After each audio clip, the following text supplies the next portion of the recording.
Hey guys, welcome back to the channel. Don't forget to share, like, subscribe, drop a comment. This video is on the ke20 Corolla. I used to have one many years ago. It's probably 30 odd years ago now. Pretty much started the business, the ke20 that I had.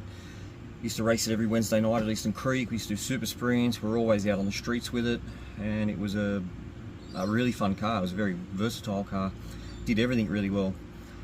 And unfortunately, things happen in life and you have to sell them, like getting married, buying a house. The toys have got to go. In hindsight, should have sold the missus, kept the car, but that's another story. So I have always wanted to do another one, and I really like the green on the Corolla. Great little shape, lightweight car, but I didn't want to do the 12A turbo route again. I thought, you know what, I'll build a big ported engine. So that's what we've done. So I'll show you what we have. Alright, so it's a 13B peripheral port. First thing you're probably noticing is, why does it have 3 runners?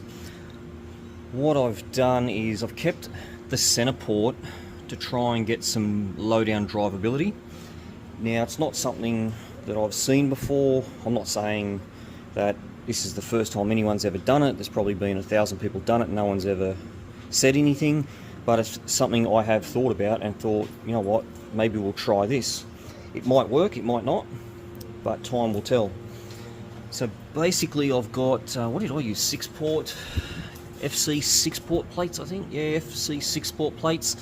It's only got GSL e-housings, and yeah, it's got quite a large peripheral port in it, and the primary ports in the center are stock. Now, the theory that I have is that we'll have really good airspeed through those primary ports, and it'll give us some drivability down low. Like I said, that may or may not work when you sort of take another look at it.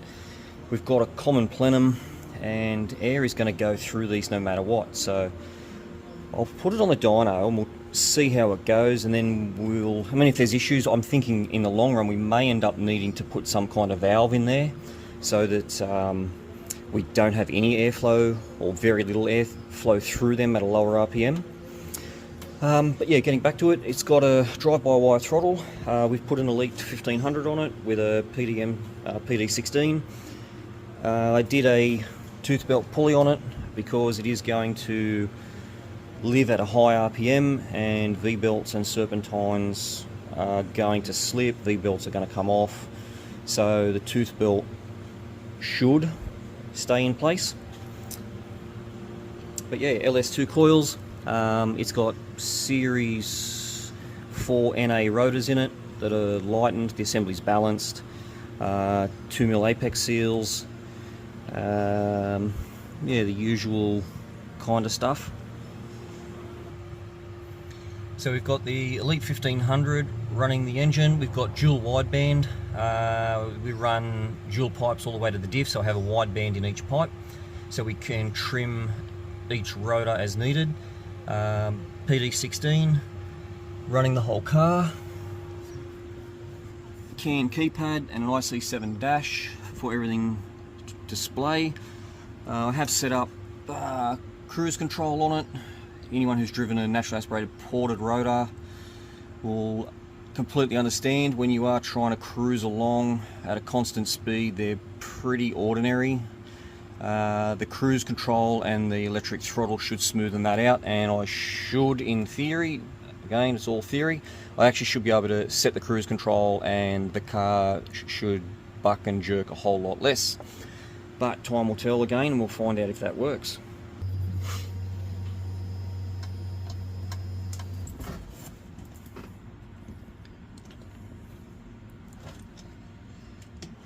So we haven't completely configured the dash, but it is all there. The other thing we're running gearbox wise is a CDO9. Most of you probably know we do a whole lot of CDO9 conversions in a lot of the Mazdas, and this one's no different. However, we do have a S1 sequential shifter in this one. So they are what I call a poor man's sequential. you can basically just pull back to get each gear. So it's all wired up. We do have a base map loaded up in it, so we'll fire it up, see how we go.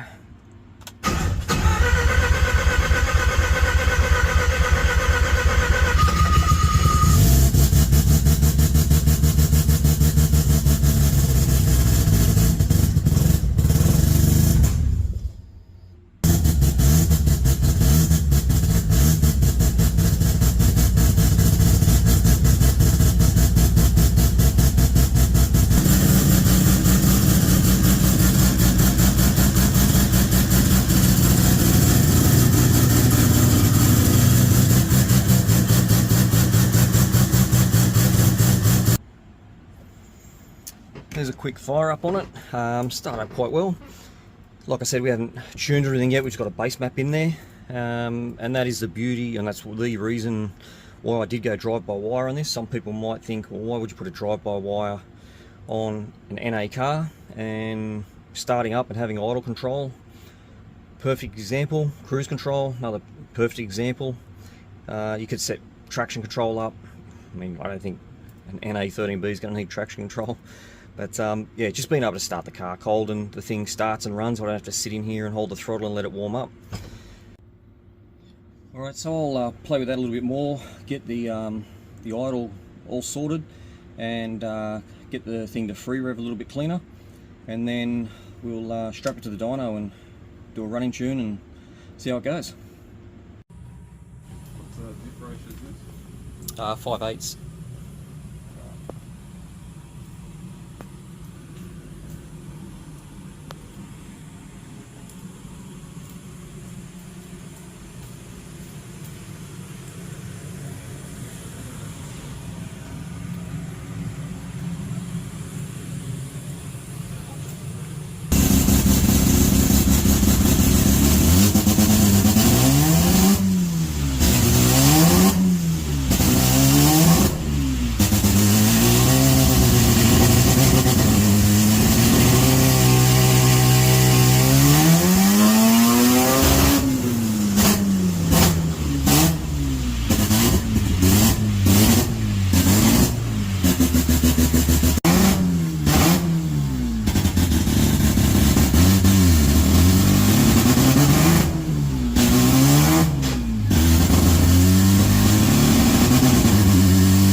Okay, so we had the Corolla on the dyno last night, and it didn't...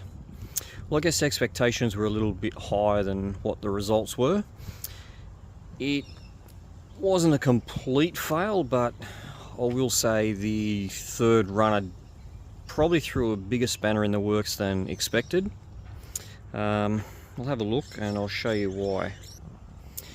So the idea, the theory behind it was that, you know, the small port through this runner was just going to give us this better drivability down low.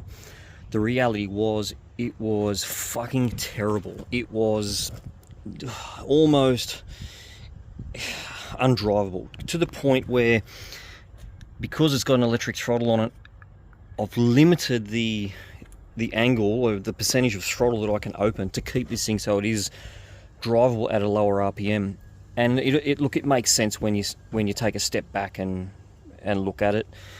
There's still airflow going into here. The airflow through the big hole, the airflow through the small hole. The idea was that the airspeed was going to be higher, but the problem is we've still got air coming through the two main peripheral ports, and it caused a lot of tuning difficulty in trying to get it right. And I don't even think it is right. I think when we started, I mean, it was a basic running tune, and the plan was to maybe take it up to 6,500, and the numbers it was making, it was just like, okay, the engine's probably going to come back out because this is just not making power at all. Something's got to be wrong. So when we started increasing the RPM, we started, went to 7.5, then went to 8.5, then went to 9.5, and then eventually called it at 10,000. And the power was still climbing, but for every 1,000 RPM that we took the engine out a little bit further, it picked up sort of 20 horsepower. So towards the end, it started to look right, but yeah, we pulled it up at 10,000. It made like 252. I mean, the goal is well into the 300, so that's we're still a long way off from that. So I think for the next step is I will eliminate that center runner. I won't do too much with the manifold as it sits at the moment. Just to eliminate one thought is I'll take that out. I'll just put a plug in there because it is on a clamshell clamp, so I'll be able to block that off. However, I will have to work out something with fueling because obviously the injectors are down in the center plate. I'll have to move them back into the PP in here. Yeah, and we'll run that up and just see what difference that makes. Like I said, power was still going up at 10,000, but I mean, to make the power that we want, like, we'd have to carry it out to 13,500, which is unrealistic, and definitely not going to be happy doing that every day of the week. So that'll be the next thing to do. So the third port, I'm going to say, was a fail. We'll have to go back to the drawing board and think about it a bit more, and there's nothing easy about this NA stuff, trying to make power. Alright guys, so that'll wrap it up for this video. Hope you enjoyed watching it, and no doubt that it won't be the last time that we do something with the Corolla. The engine may not stay in there for forever. I mean, it won't stay in there forever, but I'll continue to push it and see exactly how far I can go with that whole NA deal. And yeah, so if you enjoyed it, yeah, have a look out for the next one. Thanks for watching. Till next time.